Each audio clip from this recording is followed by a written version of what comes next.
बरसात की ठंडी बूंदें मिट्टी की खुशबू बिखेर रही थी।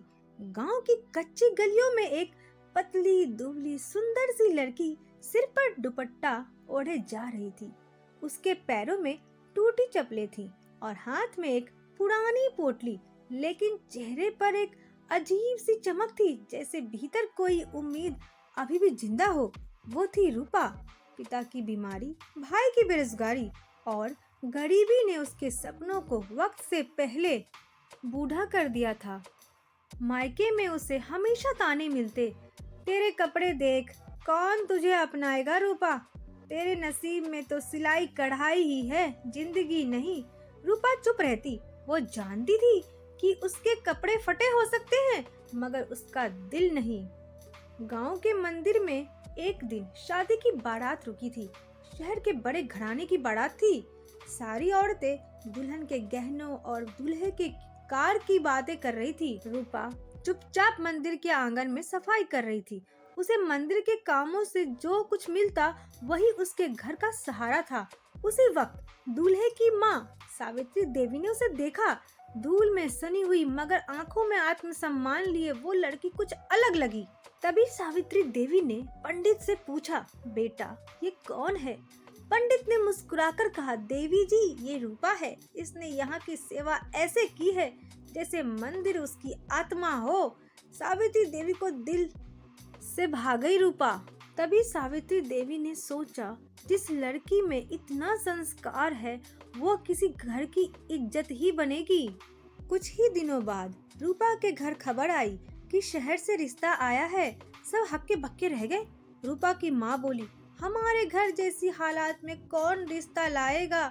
लेकिन खबर पक्की थी, रिश्ता किसी और ने नहीं, सावित्री देवी ने अपने छोटे बेटे अभिषेक के लिए यह रिश्ता भेजा था। गांव में हंगामा मच गया। अरे शहर वालों को ये फटी साड़ी वाली पसंद आ गई। पता नहीं क्या जादू किया होगा इस लड़की ने। रूपा को जब बताया गया तो वो रो पड़ी। माँ मैं उस घर की नहीं हूँ, मेरे पास तो पहनने को भी ठीक से कपड़े नहीं हैं। माँ ने आंसू पोंछते हुए कहा, बेटी शायद भगवान ने तेरे कर्मों की साड़ी में सुनहरे धागे बुन दिए हों। शादी सादे तरीके से हो गई। सावित्री देवी ने खुद कहा था, हमारे घर की बहू की पहचान उसके संस्कारों से होगी, ना कि उसके गहनों से। लेकिन ससुराल की कुछ औरतें इस बात से खुश नहीं थी।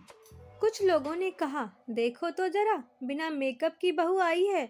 हमारे घर में डिजाइनर कपड़े आते हैं और ये देखो पुरानी साड़ी में आई है। रूपा ने सब कुछ सुना और मुस्कुराते हुए कहा, कपड़े बदलने में देर नहीं लगती, पर आदत और आदर बदलना बहुत मुश्किल है। उसकी ये बात सुनकर वहाँ सन्नाटा छा गया। लेकिन ससुराल की बड़ी बहू काव्या, जो शहर के फैशन शो में मॉडल रह चुकी थी, मुस्कुराकर उठी और कहा, इंटरेस्टिंग गर्ल। शादी के कुछ ही दिनों बाद घर में एक बहुत ही बड़ा फंक्शन था। उसकी सास सावित्री देवी का सालगिरह। पूरा घर तैयारियों में जुटा था और साथ में रूपा भी। तभी कुछ ऐसा हुआ कि सबका नजरिया बदल गया। रात के समय अचानक बिजली चली जाती है और मेहमानों के बीच हड़कंप मच जाता है। सब घबरा जाते हैं, अब क्या होगा? तभी रूपा ने समझदारी से मोमबत्तियां जलाई और मेहमानों को शांत किया और उसने कहा, अब हम सब मिलकर इस रात को यादगार बनाएंगे। वो आगे बढ़ी और अपनी सादी आवाज में सावित्री देवी की पसंदीदा भजन गाने लगी। सबने भजन को खूब एंजॉय किया और रूपा की तारीफ करने लगे। तभी सावित्री देवी कहती है, ये मेरी बहू नहीं, मेरे घर का सौभाग्य है। रूपा ने किसी से बहस नहीं की, किसी से कभी शिकायत नहीं की। वो बस अपने काम, अपने आदर और अपने संस्कारों से सबका दिल जीतती गई। काव्या, जो पहले सिर्फ डिजाइनर कपड़ों पर भरोसा करती थी, अब रूपा से सिलाई कढ़ाई सीखने लगी। रूपा, तू तो फैशन से भी ज्यादा इमोशन समझती है, काव्या हंसते हुए कहती है। रूपा ने मुस्कुराकर कहा, दीदी कपड़े तो सिर्फ तन ढकते हैं, असली सुंदरता तो दिल के धागों में होती है। और रूपा ने धीरे धीरे घर के हर कोने में अपनी मेहनत और सादगी का निशान छोड़ दिया। वह हर सुबह उठती और तुलसी में दिया जलाती, घर की बेटियों को स्कूल भेजती और फिर अपने हिस्से का काम बिना शिकायत के पूरे दिल से करती। लेकिन हर घर में एक परछाई होती ही है। यहाँ वह थी काव्या की दोस्त सोनिया, जो अक्सर शहर से आती जाती रहती। वह काव्या से हमेशा कहती, काव्या, ये गांव की बहू तेरी बराबरी नहीं कर सकती। एक दिन देखना, ये सारा इमोशनल ड्रामा बंद हो जाएगा। काव्या मुस्कुराती, पर मन के भीतर कहीं एक छोटा सा अहंकार जागता। क्या मैं सच में रूपा जैसी सादगी नहीं रख पाती? कुछ ही दिनों बाद सावित्री देवी का जन्मदिन आने वाला था। इस बार घर में फैशन थीम पार्टी रखी गई थी। सभी औरतें डिजाइनर कपड़ों में आने वाली थी। रूपा के पास अब भी सिर्फ पुरानी साड़ियाँ ही थी। काव्या ने मुस्कुराकर पूछा, रूपा, तेरा ड्रेस कौन सा डिजाइनर बना रहा है? रूपा ने शांति से जवाब दिया, दीदी, डिजाइनर तो कोई नहीं है, मैं खुद सुई धागे से कुछ कोशिश कर रही हूँ। उसकी ये बातें सुनते ही सब हंस पड़े। काव्या ने कहा, देखो रूपा, फैशन शो में सिलाई मशीन लेकर मत आ जाना। रूपा की आंखें नम हो जाती हैं, पर उसने कुछ भी नहीं कहा। रात भर वह चुपचाप बैठकर पुरानी साड़ी में नए धागे पिरोती रही। हर टांके में उसका आत्मसम्मान था, हर कढ़ाई में उसका सपना।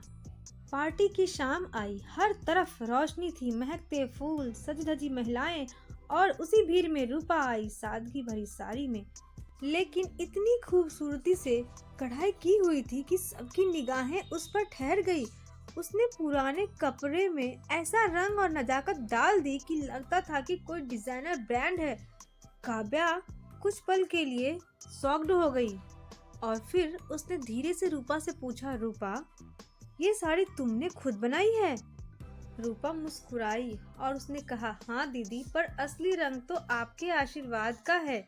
भीड़ में तालियां गूंज उठी। सावित्री देवी ने सबके सामने कहा, इस घर की असली शान ना सोने के गहनों में है, ना डिजाइनर ब्रांड्स में, हमारी शान है रूपा जैसी बहू में। लेकिन किस्मत की परीक्षा अभी भी बाकी थी। कुछ ही दिनों बाद अभिषेक के बिजनेस पार्टनर ने उसे धोखा दे दिया। घर में पैसों की परेशानी शुरू हो गई। काव्या और उसकी दोस्त सोनिया ने फिर से एक बार रूपा को निशाना बनाया। उन दोनों ने कहा, अब देखो, सादगी वादगी सब धरी की धरी रह जाएगी, बहू का असली रूप अब दिखेगा। पर इस बार तो रूपा ने कमाल ही कर दिया। उसने अपने छोटे से हुनर को काम में बदल दिया। पुराने कपड़ों से उसने नई डिजाइनर साड़ियाँ बनानी शुरू कर दी। काव्या ने पहले तो उसका मजाक उड़ाया, फिर चौंक कर देखा और उसने सोचा, फिर कहा, ये तो सच में वाकई में खूबसूरत साड़ियाँ बनाती है। धीरे धीरे रूपा की साड़ियाँ शहर की बुटीक तक पहुँचने लगी और रूपा क्रिएशन नाम से उसकी पहचान बनने लगी। रूपा का व्यवहार सबके लिए सम्मान था। नौकर हो या मेहमान हो या परिवार हो, वो सभी से एक जैसी इज्जत से पेश आती थी। एक दिन काव्या बीमार पड़ जाती है। रूपा उसकी देखभाल वैसे ही करती है जैसे एक सगी बहन की जाती है। काव्या की आंखें ये सब देखकर भर जाती है। काव्या रूपा से कहती है, रूपा, तुझसे मैंने जलन की भावना से हमेशा देखा, लेकिन तूने मुझे अपनापन दिया। रूपा मुस्कुराती है और कहती है, दीदी, जो मन साफ रखता है उसे रिश्ते बनाने के लिए शब्दों की जरूरत नहीं होती। कुछ ही दिनों बाद शहर में एक फैशन एक्सपो आयोजित हुआ। काव्या और अभिषेक दोनों ने रूपा का नाम प्रस्तावित किया। हमारी बहू को भी स्टॉल मिलना चाहिए। रूपा संकोच की और उसने कहा, मैं ये सब नहीं कर पाऊंगी। सावित्री देवी ने कहा, बेटी, यही सादगी आज लोगों को याद दिलाएगी कि असली फैशन दिल का होता है।